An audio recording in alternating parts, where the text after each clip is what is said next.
আজ নবদ্বীপের লাস্ট দিন, তো লাস্ট সকাল। তো দেখতে দেখতে কীভাবে 4টে দিন কেটে গেল বুঝতেই পারলাম না। আর সকালবেলা আমি আরও একটু বেরিয়েছিলাম ঘুরঘুর করতে দুজন মিলে। তো যাই হোক, তারপর এসে তাড়াতাড়ি করে ভাত টাত খেয়ে বেরিয়ে পড়লাম আমি আর ও, কারণ দুই মাকে ওরা রেখে দিয়েছে। আমাকেও রাখতে চাইছিল, কিন্তু আমার যেহেতু টিউশন রয়েছে, ওর অফিস রয়েছে, তাই আমরা চলে এসেছি। দুই মা রয়েছে, ওরা পরে আসবে। তো এসে লাড্ডুকে নিয়ে চলে এসেছে তার কাকাই, আর ওর জন্যই খেলাটা আনা হয়েছে। ওর জন্য বসলে হবে, বড় ওরকম করে গাড়ি বা হবে। দামি গাড়ি একদমই আনা হয় না, কারণ ও সঙ্গে সঙ্গে তার অপারেশন করে দেখি নেয় যে তার মধ্যে কী কী আছে না আছে। একটু বড় হোক, আরও ভালো অন্য কোনো খেলনা দেবো। তো যাই হোক, আপাতত এটা নিয়ে এসেছি। এটার পরের অবস্থা কি হয়েছে তোমাদের সাথে সেটাও শেয়ার করব। এর আগের একটা গাড়ি ছিল, সেটারও কি অবস্থা সেগুলো সব তোমাদের সাথে আস্তে আস্তে শেয়ার করব।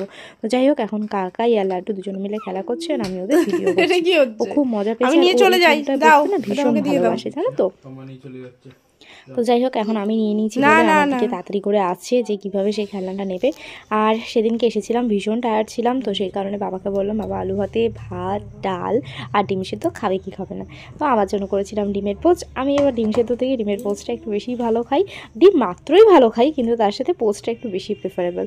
তো যাই হোক, ডাল সেদ্ধ আলু সেদ্ধ করেছি, তো বাবাও খেলো ঘি দিয়ে, আর আমরাও খেয়ে নিলাম। সঙ্গে সঙ্গে কাল থেকে আবার পুরোপুরি একার সংসার শুরু হবে। একার সংসার এই কারণে বলছি, কারণ মা ছাড়া এই প্রথমবার আমি কিছু একা করব। তো যাই হোক, দেখতে থাকো ব্লগ। আর তোমাদের কেমন লাগছে তোমরা কিন্তু অবশ্যই তার সাথে লাইক শেয়ার কমেন্ট করে জানাও।